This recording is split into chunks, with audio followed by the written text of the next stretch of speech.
माँ की सेवा। रमज़ान की कहानी। रमज़ान का पाक महीना शुरू हो चुका था। हर तरफ शांति और बरकत का माहौल था। मस्जिदों में इबादत करने वालों की भीड़ थी और घरों में सहरी और इफ्तार की तैयारियां ज़ोरों पर थीं। फरहान एक 14 साल का समझदार और नेक दिल लड़का था। वह हमेशा सोचता था कि रमज़ान सिर्फ रोज़ा रखने और नमाज पढ़ने का नाम नहीं, बल्कि दूसरों की मदद करने का भी महीना है। इस बार उसने एक ख़ास फैसला किया। वह रमज़ान में अपनी माँ की मदद करेगा। एक नेक इरादा। एक दिन स्कूल से वापस आते हुए फरहान ने देखा कि उसकी माँ बहुत थकी हुई लग रही थीं।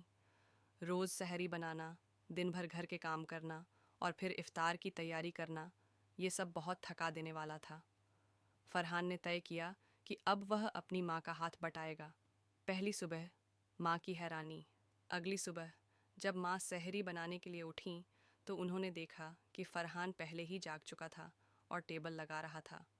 उसने पानी के गिलास रखे, खजूर की प्लेट सजाई और पराठा बनाने के लिए आटा गूंथने में माँ की मदद करने लगा। माँ ने हैरानी से पूछा, बेटा, तुम इतनी सुबह उठ गए?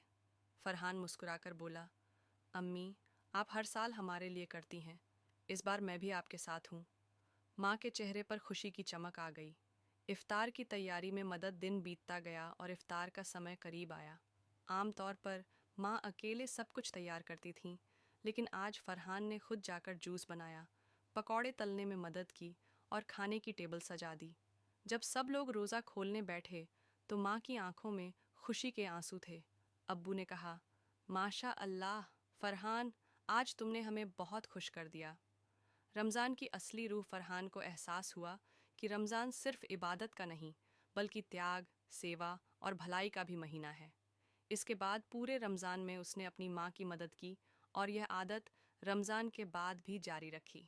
माँ की सेवा ही असली खुशी है और फरहान ने सीख लिया कि रमज़ान में किए गए अच्छे काम हमेशा दिल में सुकून और बरकत लाते हैं।